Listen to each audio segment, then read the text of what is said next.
Assalamualaikum warahmatullahi wabarakatuh. Saya dari kelompok 5 yang beranggotakan saya sendiri, Fardila Puspita, Febila Putri Permatasari, dan Vicky Febrian akan mempresentasikan hasil diskusi dari kelompok kami yang akan dibawakan oleh Vicky.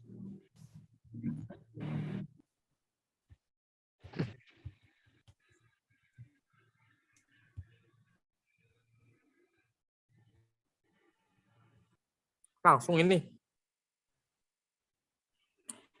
Definisi BCS, Biopharmaceutical Classification System, atau bisa disingkat BCS, adalah alat penting untuk tidak melaksanakan persyaratan mengenai studi bioavailabilitas BA dan studi bioequivalence BE dan vivo dalam pengembangan obat baru dan generik. Biopharmaceutical Classification System BCS atau sistem klasifikasi biofarmaseutika adalah suatu model eksperimental yang mengukur permeabilitas dan kelarutan suatu zat dalam kondisi tertentu. Sistem ini dibuat untuk pemberian obat secara oral. Untuk melewati studi bioekivalen secara in vivo, suatu obat harus memenuhi persyaratan kelarutan dan permeabilitas yang tinggi. Betterlehem 2011. Bioavailabilitas obat merupakan salah satu parameter yang dapat digunakan untuk menilai efektivitas suatu sediaan farmasi, kecepatan disolusi, dan waktu tinggal obat dalam saluran cerna merupakan faktor yang dapat mempengaruhi bioavailabilitas. Sistem dispersi padat dan sistem penghantaran obat mukoadhesif merupakan salah satu cara yang dapat digunakan untuk mengatasi permasalahan kecepatan disolusi dan waktu tinggal obat dalam saluran cerna. Sutrio, DKK 2005.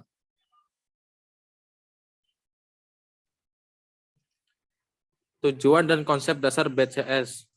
A. Untuk meningkatkan efisiensi pengembangan obat dan proses peninjauan dengan merekomendasikan strategi untuk mengidentifikasi uji bioequivalensi.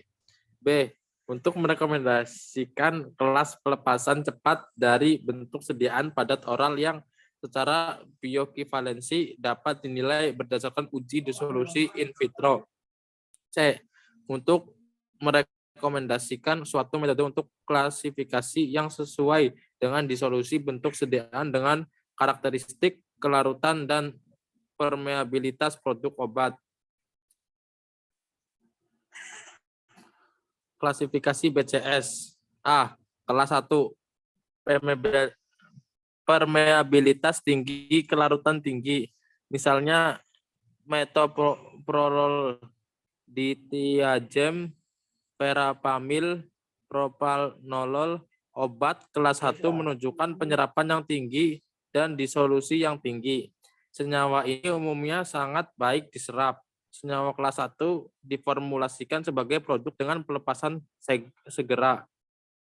Laju disolusi umumnya melebihi pengosongan lambung.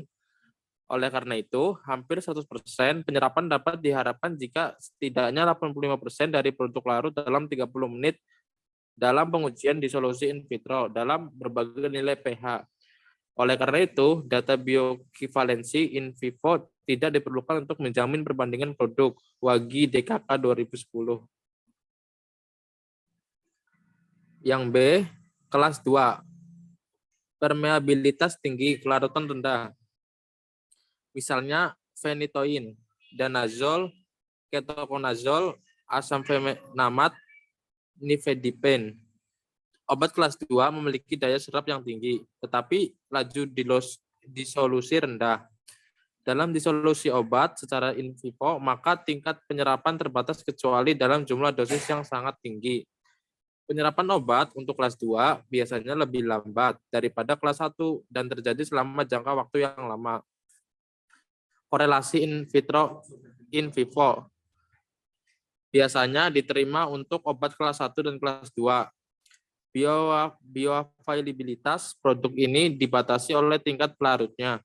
Oleh karena itu, kolerasi antara bioavailabilitas in vivo dan in vitro dalam solvasi dapat diamati. Ready DKK 2011. Yang C, kelas 3, permeabilitas rendah, kelarutan tinggi.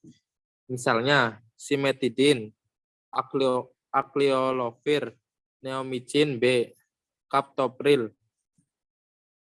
Permeabilitas obat berpengaruh pada tingkat penyerapan obat. Namun obat ini mempunyai laju disolusi sangat cepat. Obat ini menunjukkan variasi yang tinggi dalam tingkat penyerapan obat. Karena pelarut yang cepat, variasi ini disebabkan perubahan permeabilitas membran fisiologi dan bukan faktor bentuk sediaan tersebut. Jika formulasi tidak mengubah permeabilitas atau waktu durasi pencernaan, maka kriteria kelas 1 dapat diterapkan. Ready DKK 2011. Yang D, kelas 4, permeabilitas rendah, kelarutan rendah. Misalnya taksol, hidroklortiaziade, furosemid.